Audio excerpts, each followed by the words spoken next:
Welcome to DTV in this week's edition of Roos Views, and joining Paul Roos, of course, this week. And it's been a big week, mate, hasn't it? You've got the win, and you've had to deal with the tribunal with Jack Vahni. Yeah, how do you make started it off really well, and Yeah. we had a great win over in Adelaide, which was terrific. Good for the players and good for the club. And we thought we'd been putting in some good efforts without getting the 4 points. So it's always good to get a win along the way and keep the guys moving forward and improving. And then obviously with Jack was disappointing, which is pending in the appeal. Yeah. How do you sort of go about that, sort of focusing on the job at hand for this week, but you've got the Vahni decision sort of still yet to be confirmed until tonight? Yeah, well, obviously you set your team up both ways. Early in the week we sort of picked Jack because we felt that he'd be playing. So you pick him, and then as you get later in the week and you realise that at this stage he's out, then you just make some adjustments. But probably all it means is we'll have a meeting Friday. I suspect the guys come in anyway, so we might just have a brief meeting on Friday after they do their activation and just finalise the team then. So obviously we'll have to put a team in tonight, but we'll finalise it on Friday. It's attracted a lot of commentary from all sorts of people, the Vahni incident. Some people are saying it's a landmark decision in the game. How sort of do you see it, how pivotal in the game's status? Well, I suppose my confusion comes, look, we're supportive of the rule. There's no question. I think the rule is reasonably clear, probably apart from the Fife head knock, which all sort of surprises a bit. But I mean, I thought I was pretty clear. If you chose to bump and had another alternative, then you suffer the consequences. And we don't believe Jack bumped as we presented in the case. So if you bump and you hurt someone and you've got no other alternative, you suffer the consequences. I'm 100% behind that, and we are as a club, and I'm sure the players are. I think what we're seeing now is a player that's protecting himself from oncoming traffic and makes a last-minute decision. I mean, he can't jump out of the way, and I think we all agree on that. He has no other alternative to do what he's done, and actually tries to protect himself. So that's where it's just totally confused me. If it didn't get overturned tonight, do you think the club would look at taking it any further? Well, I think if it doesn't get overturned, we need to hear from Emmett Dunn, Wayne Henwood and Wayne Schimmelbusch. I think we desperately need to hear from them because they seem to have a completely different view, depending on what polls you believe, 90 to 95% of the population.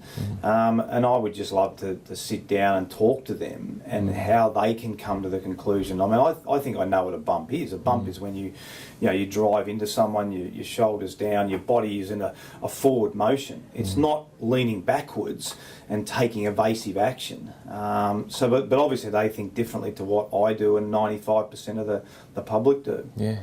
How's Jack handled it himself, just talking to him and dealing with him throughout the week?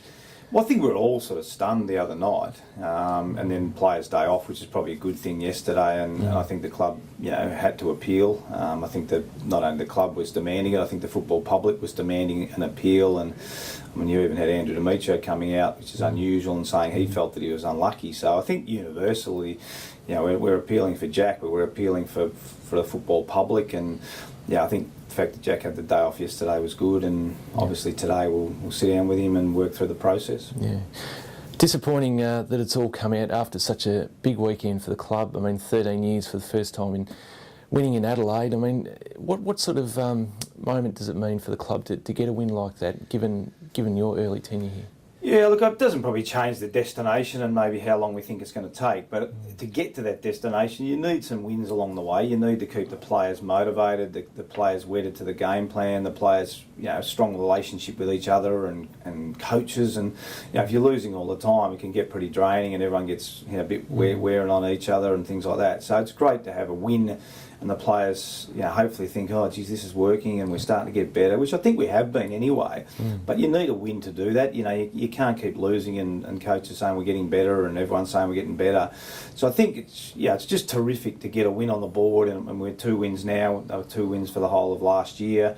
So just to really try and build on that as much as we can. But our theme is always trying to be improvement this year and really make some hard decisions next year. And obviously coaches have got a better understanding now of players and vice versa, and that'll continue over the year and in the off-season. So it doesn't change how long it's going to take to get there, but certainly there's some significant improvement we're seeing in the first 7 weeks.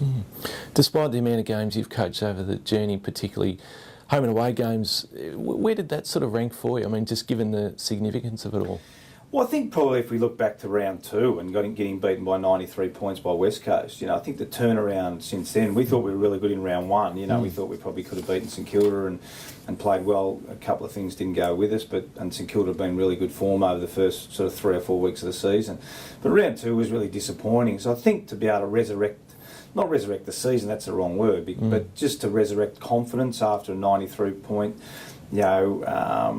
I think that's a big thing, to turn around, to beat Carlton, to play against Sydney at the MCG, and go down, keep them to 9 goals. So I think that's probably the most significant thing about it. And then to go over in Adelaide and beat Adelaide in Adelaide for this football team. So certainly from my point of view, it's a very, very good win, and it ranks right up there with some of the early wins at Sydney.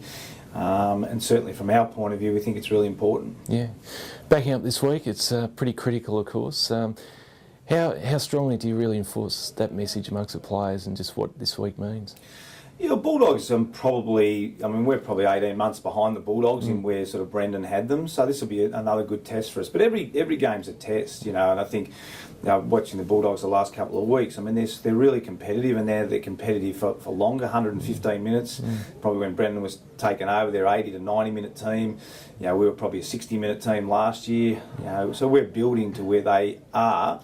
But I think both coaches would still want to see 120 minutes. It takes varying times for varying players and varying clubs. So, look, we felt we were a bit disappointed against the Gold Coast, even though their form's been really good after the win against Carlton. So we just want to come out and improve on Adelaide and hope everyone plays their roles and just understands if we play as a team, we can have some good results. Yeah, it's also a big night Saturday with the field of women, of course.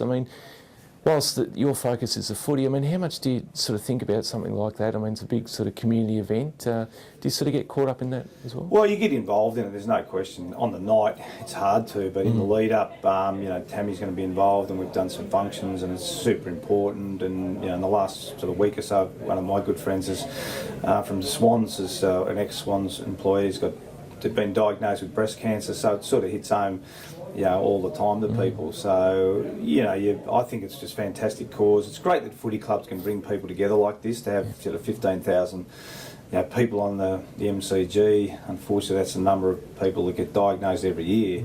But I think that gives it some real mass, and people look down and go, gee, that's a lot of people. When it sounds like a lot of people, when you see 15,000 altogether, you think, gee, that's significant. So obviously it's a big moment for the club, and certainly the people that are involved, and as coaches and players, even though we won't be there, we're 100% supportive of it. Yeah. All right, mate. Well, best luck for tonight with Jack's case, of course, and look forward to Saturday night against the Dogs. Thanks, mate.